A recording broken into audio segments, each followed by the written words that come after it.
everybody to our Ulu talk story session. Just as a note, our series is held on the second Friday of every month during academic semesters. And as I was saying a little earlier, that we have recordings up on our WCC YouTube channel that go back to September of 2020. So it's kind of fun to go back and see some of the people, our community partners that I've talked to over the years in one place. This is kind of cool. I want to introduce and welcome Auli Aweau, who is a good friend and also a wonderful healing and hula practitioner. And she has a halau called Na Wahine o la akea. And I want to welcome her today. We're going to do some interesting talk stories, specifically talking about how we can kind of the connection between hula and healing and community and how they just kind of flow between each other so naturally in Auli'i's world. But I'm going to let her tell you a little bit about who she is. And maybe then we'll just kind of launch into a conversation that talks about those three things: healing, hula, and community. So I hope you enjoy listening to our talk story session. And please, please, please interrupt us. And that includes you, David. If you have any questions that you just are dying to ask that have to do or can how you maybe intersect in this healing, hula, and community conversation with Auli'i. So with that, I will turn off my beautiful PowerPoint and stop sharing. Where's my stop sharing?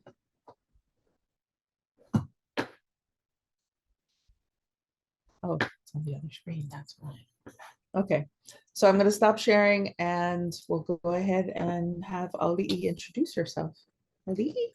Okay, thank you guys so much. I'm so excited to be here. Mahalo nui anoi for asking me to come and talk about my absolutely favorite subjects in the whole wide world. So healing, hula, and then of course servicing my community. Again, my name is Auli Aweau. I come from the Ahupua'a of Kailua here on the island of Oahu.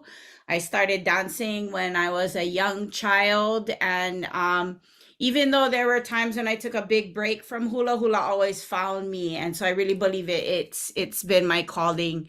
And, you know, there's been so many life experiences that have happened to me that I needed to heal from. And so my process of healing definitely included a bunch of different therapeutic processes, but also hula for sure.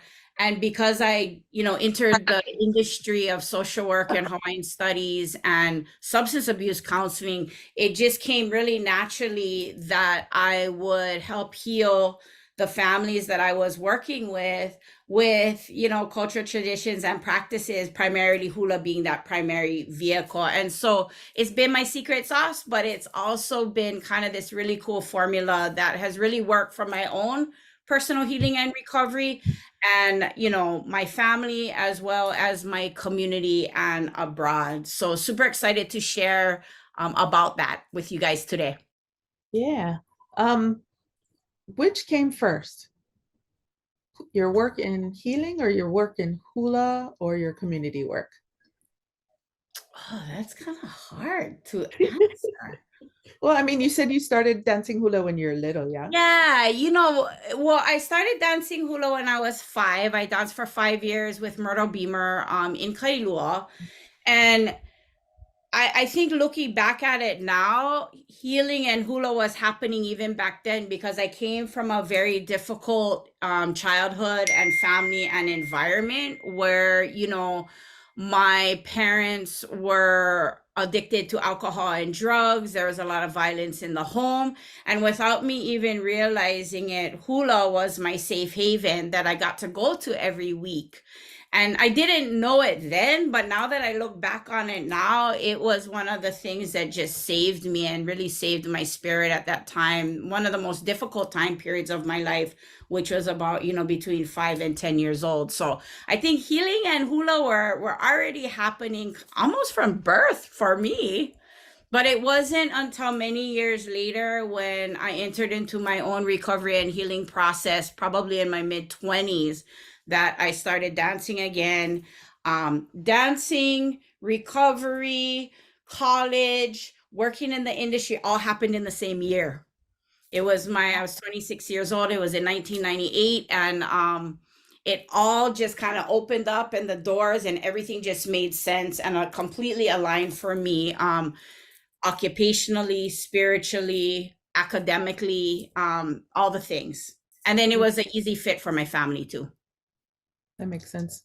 So there was a kind of a gap between when you were dancing as a little girl and then a period where you were, I don't know how to describe it, a little rebellious. And then That's an understatement.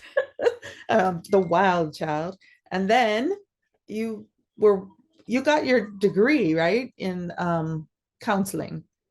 Yes. So there was that big gap there. It was about a 16-year gap That makes from sense. 10 to 26 years old. Wow. And then you went and got a degree in counseling, and then you went through recovery yourself, and you were teaching hula in the prisons. Correct? Correct. So kind of to timeline it and help everybody understand the chronological order of events. So I danced with Myrtle Beamer from 5 to 10 years old. That was amazing. Childhood was difficult. And then from about 10 to 26 years old, I really just was super rebellious. I mean, I started drinking and using drugs at about 10, 11.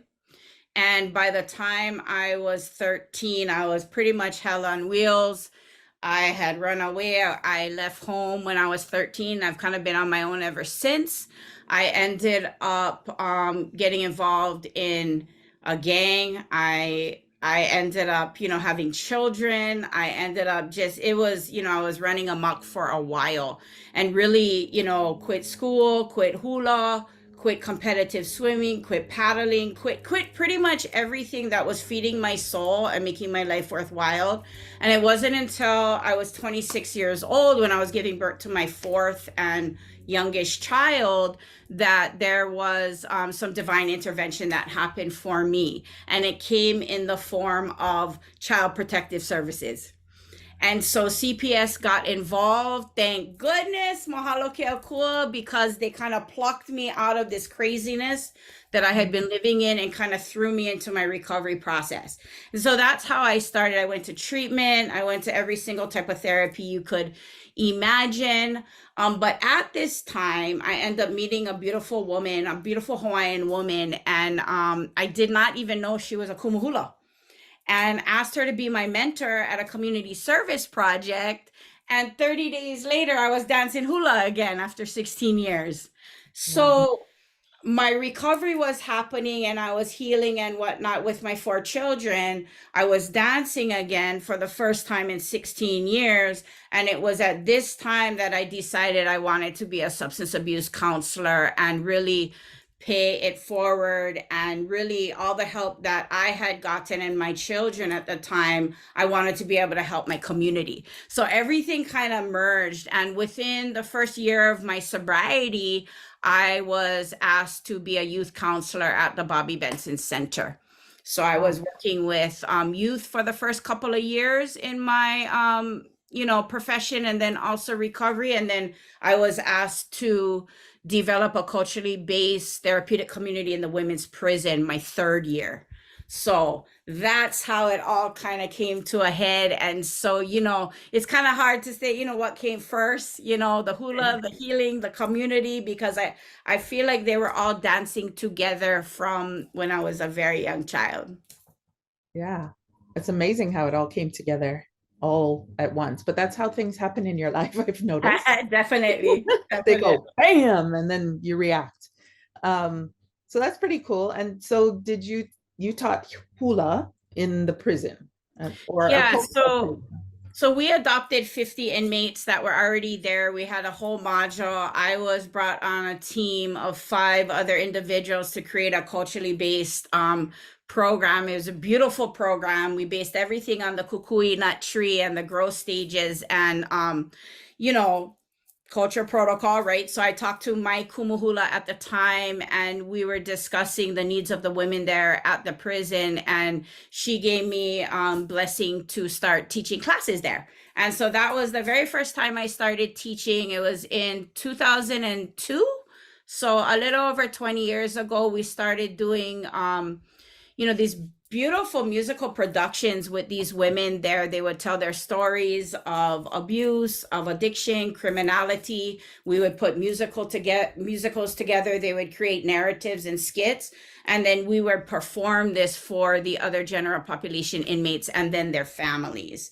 And so this was just it was a beautiful process. I learned so much.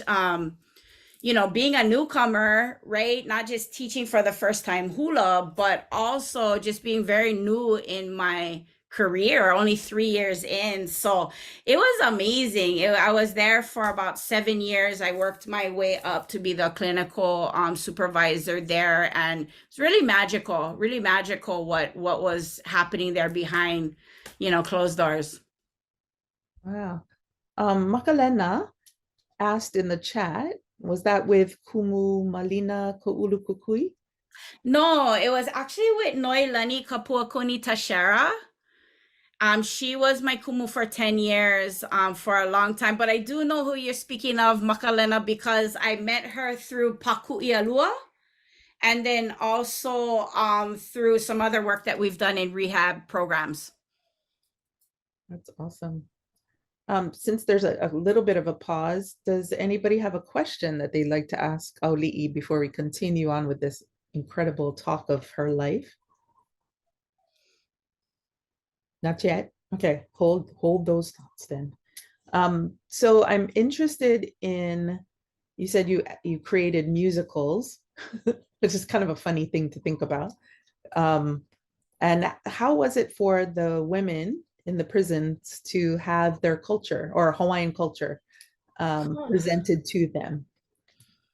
I recognized early on what the culture and hula did for my healing process, and knew that it was something that I could utilize and transfer to others. Now, if you can imagine 50 women from the ages of, inmates, right? From the ages of 18 to 80, from all cultural backgrounds, all ethnic backgrounds, all different pathways to get them there. They weren't completely jazzed about dancing hula. I gotta be honest, right? So this was super challenging. On average, maybe 40 to 45 of the 50 had never danced before.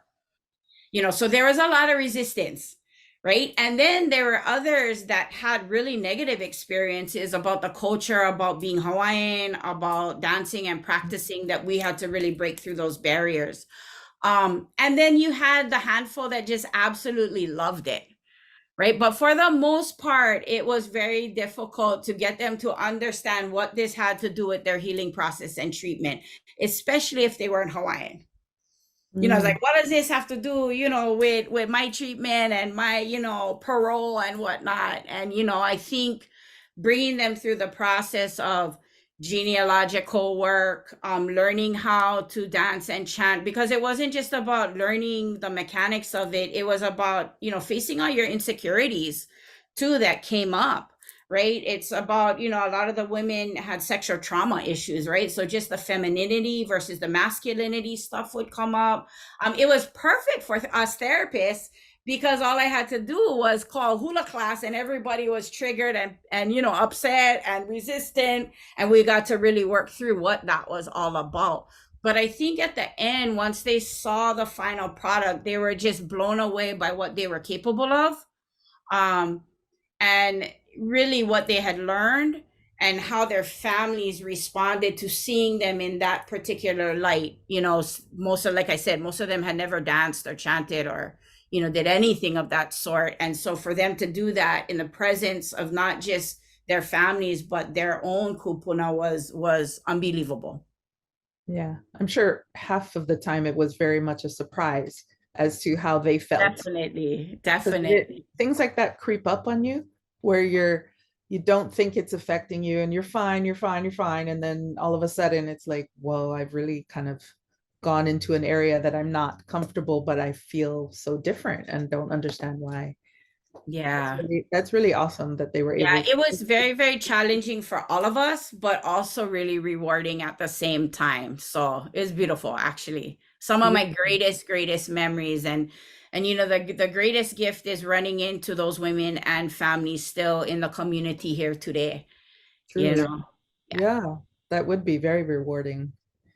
Awesome. So after you did that, you said that you did that for about 7 years. yeah.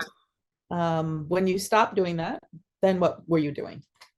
So as I was working at the women's prison, the program was called Ke Alaula. I actually was able to get introduced through my kumu at the time, a healer. And so I also, this is where I started to do my training in the healing arts. And so for those 7 years, I had started to work with her to just keep myself grounded and healthy and intact. But she was teaching me all kinds of amazing things. And so by the time that 7 year period hit, you know, it was really time for me to go. I opened up my own private healing practice. So I ended up resigning from the prison program there. I opened up my own private healing practice called Akea Healing Services, where I was still able to do a lot of the counseling, but more like in a culturally based setting.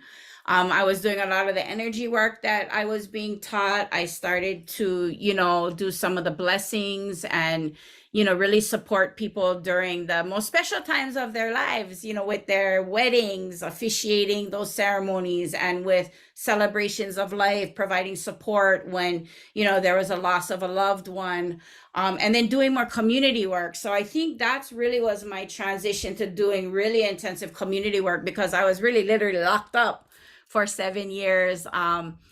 You know, my children were going through Hawaiian immersion school at the time, so we were doing a lot of community work in that capacity. But as far as my own work, it really came in 2007 when I left and opened up my own practice, and I was able to then work in schools, work with different companies to provide culturally based leadership skills training. And yeah, I loved it. And my kids were all becoming teenagers, so I needed to have eyes on them since I was a single mom. So it Right. really supported my family at the time. Yeah, that makes a lot of sense. It's funny how our journey, when you're young, you think your journey is so, going to be just so, I don't know, methodical. But when you actually go through it, it makes a lot of sense. And you can see that kind of as your journey changed, it made sense that Exactly. your children's journey were, going along with your journey with your children. I know you've also talked about, I don't know when this happens in your life, but um, your work with schools and teaching. What kind of, you've done stuff with not on Oahu teaching, like teaching on Yeah. other islands or even on the mainland. Yeah, yeah. So a couple of things happened. So when I opened up my own practice and I started doing contract and consultant work, the first place I went was my kids' school. So I was able to work in the Hawaiian charter system, you know, providing different, you know, extracurricular activities and workshops for them. From there, I actually got hired to, it was actually a collaboration with Women Community College and Pacific American Foundation. We had a program called Nalu Studies for high school students that would get 1 year of high school science credit in 2 weeks. And it was an immersive program where they would be with us, field trip all over the place. And I was in charge of the culturally based stuff and making sure that, you know, everything was put on that end. And we did that for several years on Oahu. And then we got some funding to pick a neighbor island to do it. So we went to Kauai, which is one of my favorite islands of all time. So we went and we did a 3 year contract on Kauai. And I believe, I'm no longer with that particular program, but I believe they're working on Maui and Kaho'olawe and Ihao now. They're focusing on those next neighbor islands. But that was amazing. And I work with Kawaikini right now on Kauai, providing leadership support to their administration and their staff, especially when COVID hit. So schools really needed a lot of support during that time, a lot of mental health support, a lot of, just there were so many changes going on, as I'm sure, you experienced as well working, at the college. So those were primarily the types of schools that I would work with. And then, of course, rehabilitation centers and programs. Yeah, because that's your background. That Yeah. makes sense. So after you kind of work doing community work, did that mean that you left behind some of your hula dancing? How did hula kind of then morph after you left the prison, the women's prison? I've always been a student. So, that has always been the case. So I was with my kumu at that particular time for 10 years, blessed to study under her and go to Molokai Kahulu Pico every year. That was kind of our journey we did every summer. And then when I left that particular halau, I was halauist for about 4 years, and I was doing, a bunch of work, and I just missed it so much. And so that's when I opened up Na Wahine Ola Akea. And so my kumu at the time was like, well, if you miss it, build it and they will come, kind of thing. So I invited a bunch of the women that I was working with and hanging out at the time, and all of their, teenage children over to my house. We had a big party. I said, hey, what do you guys think about a culturally based support group that we do healing from hula? So that was 10 years ago. We just made our 10-year anniversary earlier this year. So I opened that up, and I really wanted that to be a place where women could come and get support from each other to strengthen their families. It was a place that I still wanted to dance hula. I was missing those hula projects at the prison. So we started doing those now in the community. And then we really just focused on social justice issues too. So anything that was near and dear to our heart, we would jump on those initiatives and support each other. And it really just became a huge family.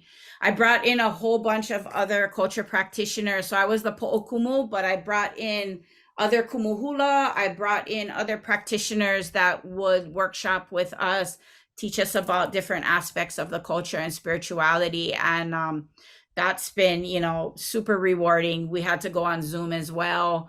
That was interesting during the pandemic. And we're still up and running. So that's awesome. It's been awesome.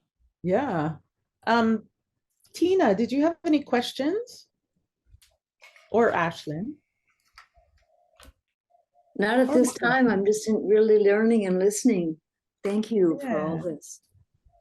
I don't know, Ashlyn, does that yellow thumbs up mean you do have a question or you don't have a question?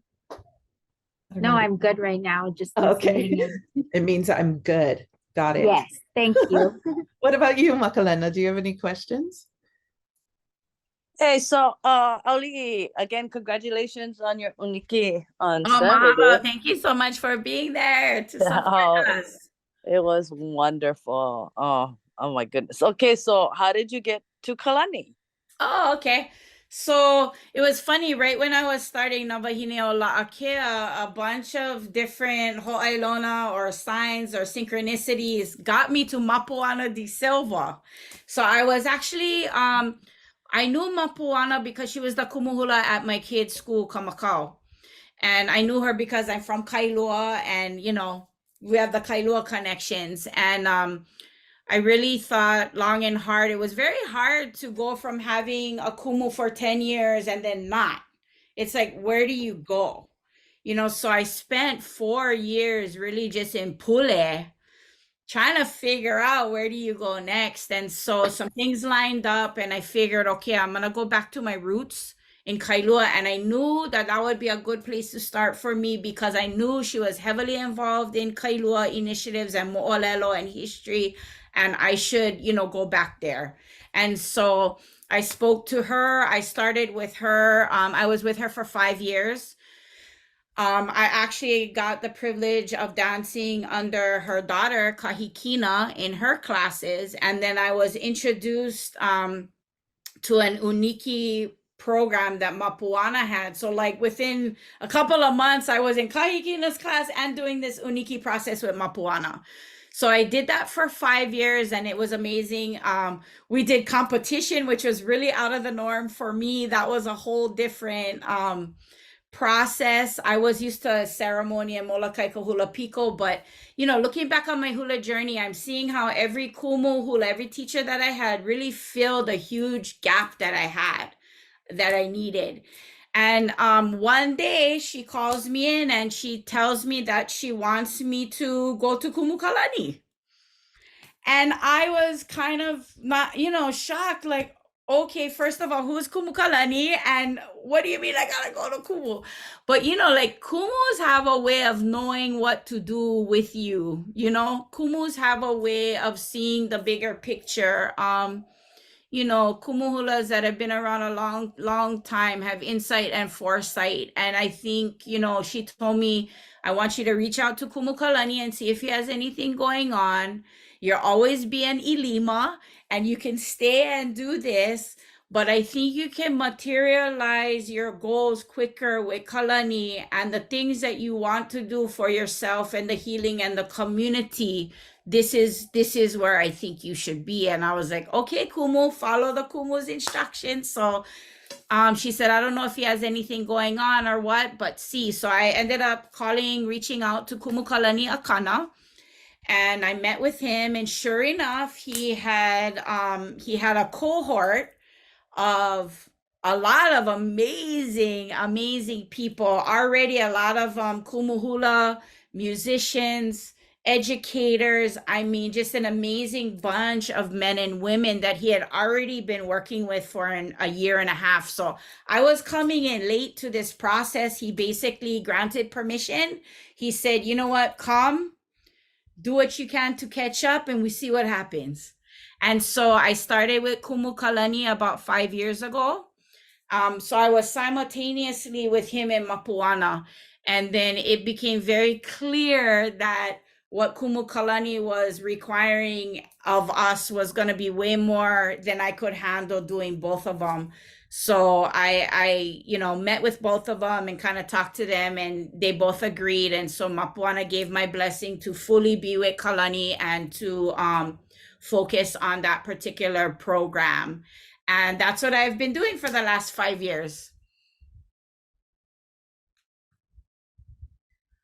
What an awesome story. And what's even more impressive is, we may not always agree with our kumu, yeah, but we follow our kumu, and after it becomes evident why, yeah. Totally, because I was like, I was crying. I felt like, she's like, you've always been a Lima Auli. You always have a home here and you can continue to dance here. But I had no idea what was going on. But again, I just, I follow instructions with my kumu. That's one thing that I've learned, from Myrtle Beamer, even through my hard head days, all the way to all the kumus I've had in my recovery. It's always been get good mentors and follow their instructions. Whether you agree or understand or whatever, trust them that they will lead you to where you need to be next. And so, with blind faith, I just kind of was like, okay, Kumu. And then I was in this whole new process with Kalani and all these amazing people. And I was like, what am I doing here? I felt so behind and so lost. And my main goal for that first Uniki was just try to learn everything and try to, get online with everybody. It wasn't even about the outcome of titles or whatever. I want to dance with everybody and be up to par. And so that was the first time we actually had it at WCC. Back in 2019 was our very first Uniki there. And we had two after. I was there. Yes. But I couldn't make the other one at your first one at Mauna Loan. The second one. The second one. Yeah, your second one. So I was so happy to be there for your third one. Yeah. I was so happy the second round to just start fresh with everybody, because I was 15 months behind and I only had 15 months to get it all together. But you know, the beauty of my hula brothers and sisters, you know, that was the biggest blessing of this whole process, is the community that you build. And like I've met Makalena through that process. So it's these pilina relationships, not so much the outcome, it's the process. Yeah. And so I really, I have so much aloha for Mapuana and for Kalani, just, you know, just nurturing me during that, you know, transition. And, you know, here I am. I survived. So it's all good. So what do you think that your students can take away from your process that could help them in their journey to heal before they even know they need the healing? That's the important part, right? Exactly. I think, you know, what benefited me most, and the advice that I would give other people and my own students, is just be open to participate. Be willing to participate. Like, because it's, you know, makahana ka ike, right? You're going to learn in the doing. And so, you know, my whole recovery process now, coming up on, you know, 25 years, I make this summer, being clean and sober and in my healing process and helping others, is they just said, go for it, Auli. Like, when you have an opportunity, just go for it. So when someone says, come dance hula, I go dance hula. When somebody says, okay, take your kids and take them out of Western school system and put them in Hawaiian immersion, I do it. If they say, okay, there's a march happening in Waikiki, bring your flag, I'll just show up, you know? If my kumu says she wants me to do this assignment, or, you know, somebody offers me an opportunity, I just go for it. And I think that's also been kind of the secret to my success so fast, is that I've just kind of went for it, even though half the time I don't know what I'm doing or how it's going to look or whatnot. So I would really just give anybody advice, is just trust the process and participate, because magical things are going to happen in that process. And then the destination is going to just be mind-blowing because of the journey, you know? So I would tell them, participate and no shame, just go for it. That's sage advice. We all got to remember that at all times, huh? Yeah, just Yeah. show up. I mean, that's half the battle right there. Just show up and, you know, go for it. And again, my another thing for my students is mentorship has been huge for me. I would not have been able to survive the childhood I had, go through the experiences, get clean and sober, you know, work at all these amazing places, and, you know, be in all these wonderful educational opportunities, and then even be able to be talking to you guys today if it were not for mentorship. So I would say the other advice is show up, suit up, you know, get involved, but also find really good teachers. Find really, really good teachers and follow. That's what I did. I was like, okay, I want what they have, and I'll do what they do. Let's go. That's the best. We should make t-shirts like that. Right. Ay, Bumper stickers. totally. Yeah, for real. Follow me. I've been there. I can lead Yeah. you. Yeah. Love it. Mahalo. Thank you.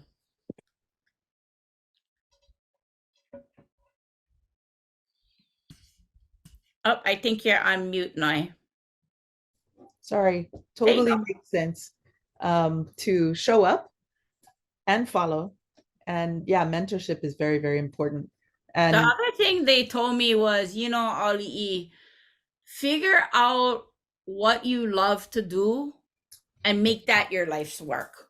You know, and so in opening up Akea Healing Services, all the services, products, whatever I do is all the things I would do on my day off anyway. So, you know, all the cultural things, all the helping, the parties, the ceremony, you know, the social justice issues that I love and care for, like I would do that on vacation anyway, but now I get to make a living from it. I get to take care of my responsibilities, and I literally got to raise my children on that because of it. So, yeah. so true. and your children watched you do what you love, which is a huge, huge lesson as well. Totally. Dancers Unlimited. Yes. So you made a connection with Dancers Unlimited, which I'm sure opened up. Those of you who don't know Dancers Unlimited, they are a Hawaii dancing group that started in Hawaii, but then continued into New York. So there's 2 locations of Dancers Unlimited, and which means Auli connected with dancers here and dancers there. And that's how I met Auli, is I went to a retreat that she was leading with Dancers Unlimited, and all the New York guys came down and were able to connect with Auli. Well, though the connection was already there, but there was a retreat with Hawaiian cultural values. Yeah, how can you talk a little bit about what you did with them? Sure. I have been with I've been the culture and spiritual advisor for Dancers Unlimited for 13 years. And funny how I got involved. So my oldest daughter is a professional performer. She's a dancer, not hula. She loves hip hop, and she's a performer. And so when my daughter was 18, she got a contract to dance in Shanghai with Dancers Unlimited. And I was like, who's Dancers Unlimited? And basically being the kind of mom I am and was, I was like, yeah, I gotta see who these people are. I can't be taking my kid out of country and whatnot. So I ended up meeting Linda Kuo, who is the founder and director of Dancers Unlimited. At that time, it was just a Hawaii-based dance company. And since then, it's become bi-coastal and sometimes tri-coastal when they go to Asia.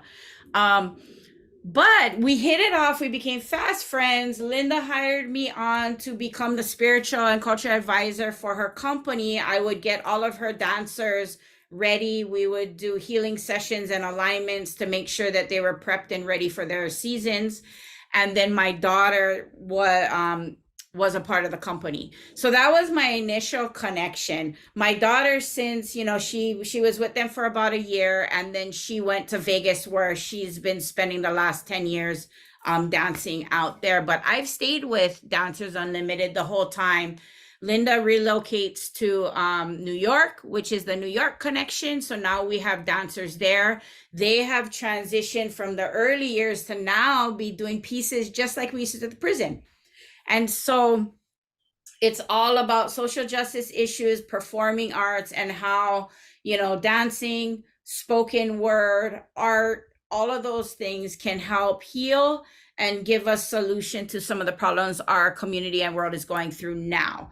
So I basically, whatever they need, I try to provide. That retreat that you got to participate in was intensive. It was an 8-day retreat. You guys were with me every day. We brought in different practitioners. We danced, we laughed, we cried, we learned. We went to all of these different sacred spots all over the island. We had a whole akea at the end in true Hawaiian fashion, ate some great food along the way. And it was amazing. It was amazing. We actually have a shorter version of that coming up next month. We're going to hold 6 workshops, 1 a month, half day. So I'll make sure that you and the gang there at WCC have the information there. But, she's really, it's like our sister halal, right? And so they bring me to New York often. So this is how I get to go there and do workshops. I've gotten to do hula workshops at different dance companies in New York City. It's been amazing. I have a bunch of clientele now all over the world because of my travels. My kids are all older now.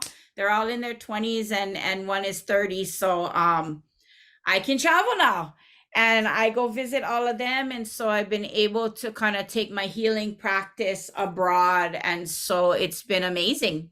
I get to travel for work now while I get to go visit all my kids in all the different places and help as many people as I can along the way. So it was a good deal. It was a good deal with Dancers Unlimited. Love them.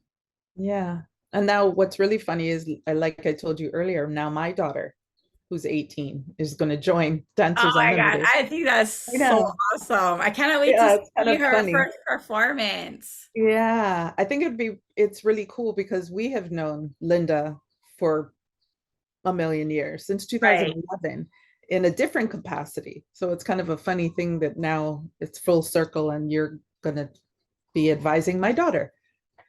Anyway, interesting. Awesome. Love all the interconnectedness, right? Yeah. And exactly. It's all a big journey. And I think you kind of showed that to us today when you're talking about your journey. And it's interesting how, again, throughout that journey, those three things, community, hula, and healing, just really interconnected. And it's still connecting and it's opening up new opportunities, but you're still doing those three things, hula. Yeah. And so it's great that those three kind of golden threads have, twined yourself to all of this that you're working towards, which is really cool. Anybody comments, questions? Quiet bunch today. Dancers Unlimited, Linda Kuo was one of our previous community partner guests. So if you want to look at our YouTube channel, you can see Linda Kuo from Dancers Unlimited that she was just talking about, which is cool because then you can connect the two. Anything else, Auli, that you would like to add that you can think of?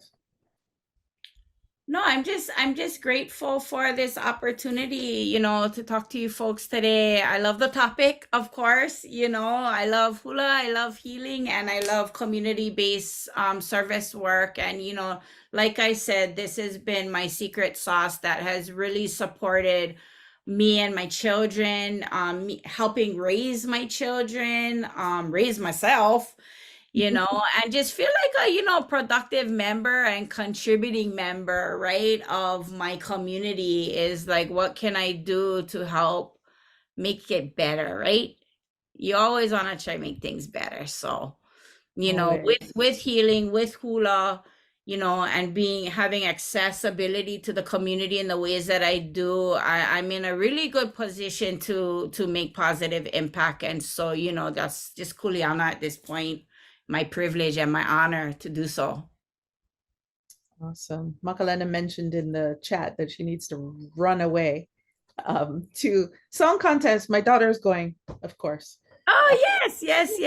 With her. Mine's graduating, so, vote for yellow. Vote for yellow. Yay! Yellow. If you could vote, though.